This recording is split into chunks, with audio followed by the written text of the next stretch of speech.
Assalamualaikum warahmatullahi wabarakatuh. Anak-anakku sekalian, Ibu pada hari ini akan menjelaskan bagaimana cara mengerjakan kertas kerja. Yang mana kertas kerja ini dibuat sumbernya dari neraca saldo dan jurnal penyesuaian. Neraca saldo ini itu bersumber dari buku besar. Buku besar bersumber dari jurnal. Jurnal bersumber dari bukti-bukti transaksi. Nah, kenapa dibuat kertas kerja ini? Kertas kerja ini adalah merupakan konsep atau rancangan untuk membuat suatu laporan keuangan.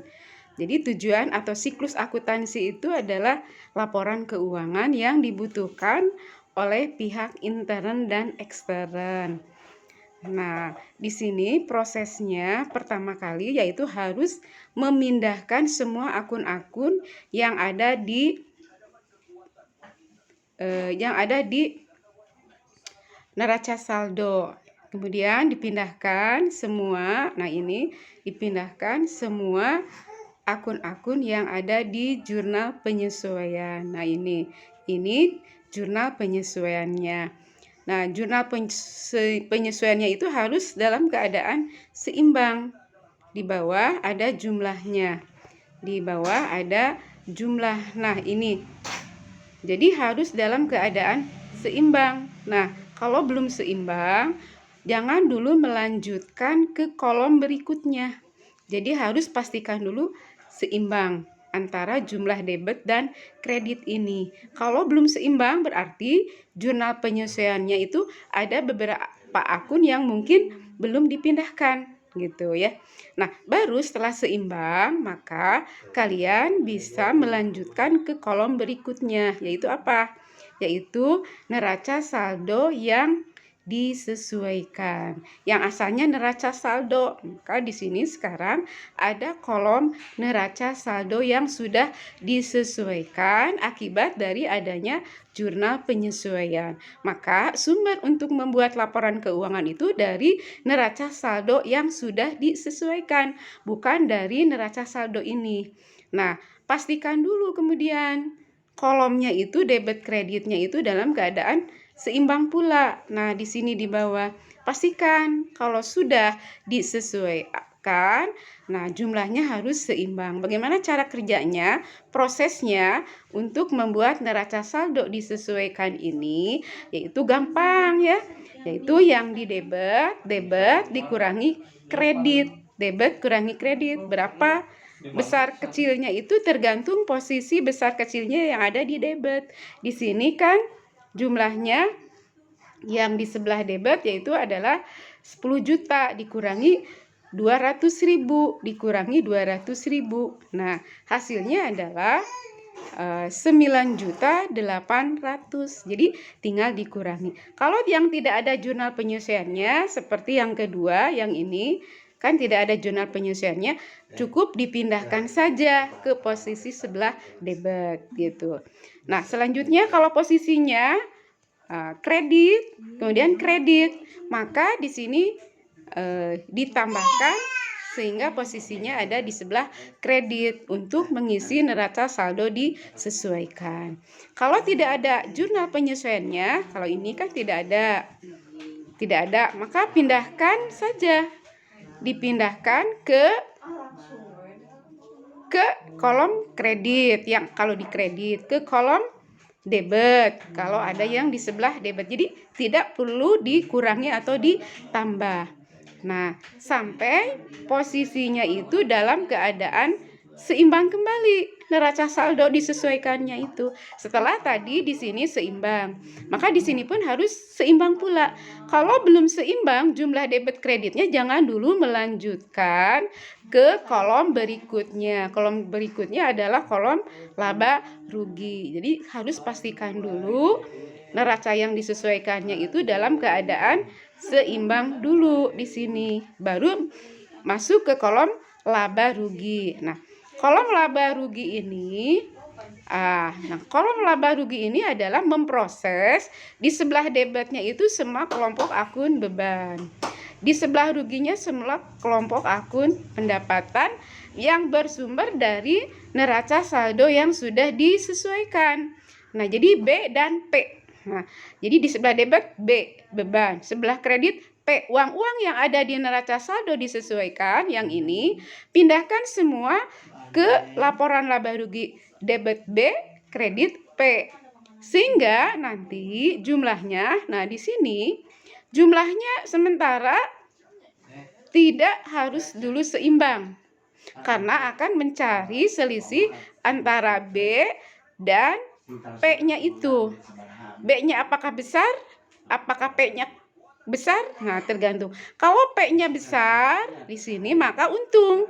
Kalau B-nya besar berarti rugi. Berarti di sini mencari kolom selisih untuk menentukan laba atau rugi. Kebetulan di sini, nah, kelompok sebelah kredit yang ini adalah menyusun P kan? P-nya adalah 38.500.000 dikurangi yang ini sebelah kredit 19.100.000, maka selisihnya adalah 19.400.000. Nah, jadi hasilnya apa yang kuning ini? Berarti hasilnya untung karena di sini menyusun akun P yang ini.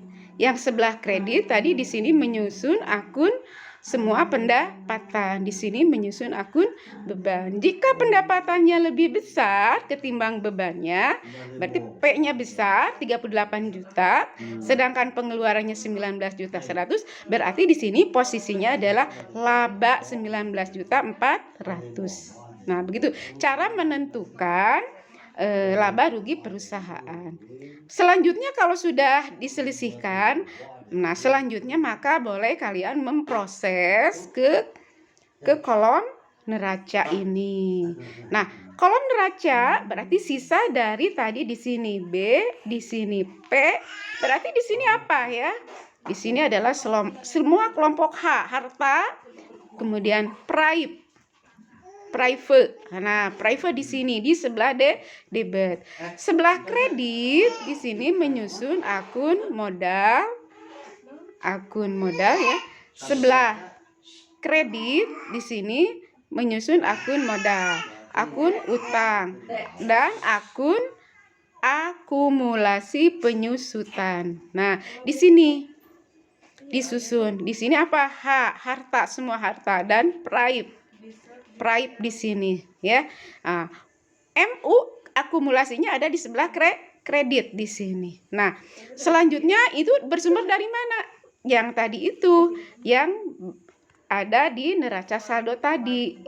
Semua uang-uang yang ada di neraca saldo di sebagian ke laporan laba rugi di sini B, kemudian di sini adalah P, di sini P, di sini B, di sini H, kemudian di sini U, kemudian M, akumulasi, dan prive. Nah, dipisah-pisahkan uangnya sehingga jumlah ya, jumlah apa ya? Jumlah di sini dijumlahkan kembali kolom neraca sampai diselisihkan kembali, yaitu selisihnya itu harus sama dengan laporan laba rugi yaitu 19.400.000. Nah, kalau posisi ini sudah sama, sudah seimbang, menandakan kertas kerjanya itu 100% sudah benar gitu. Kalau misalnya di sini selisihnya tidak sama saja, maka mungkin ada yang salah memasukkan. Seperti ini nih 300.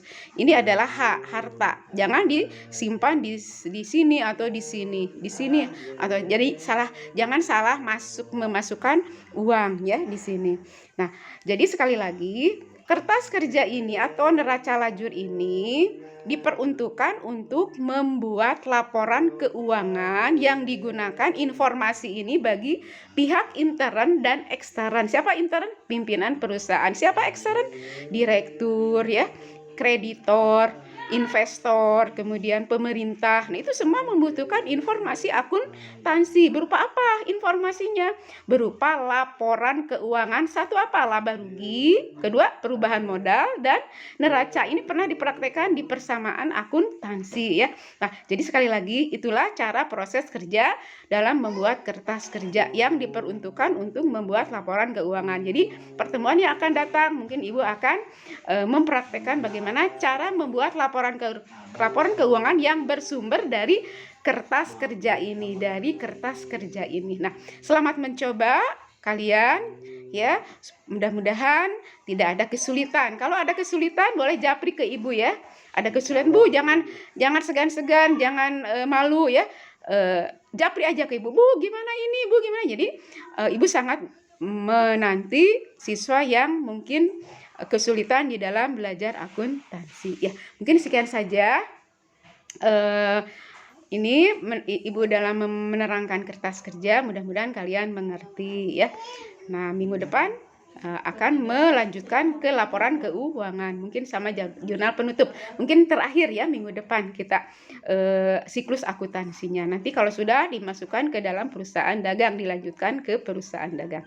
Ya, itu saja barangkali. Ini adalah tambahan dari kemarin. Ibu nggak sempat nih kemarin, Ibu ingin menerangkan, memberikan di Google Classroom ini cara kerja ini, tapi mungkin kesempatan hanya sekarang saja yang mungkin bisa supaya kalian lebih jelas, lebih mengerti, paham di dalam proses kertas kerja. Ya, sekian saja. Assalamualaikum warahmatullahi wabarakatuh.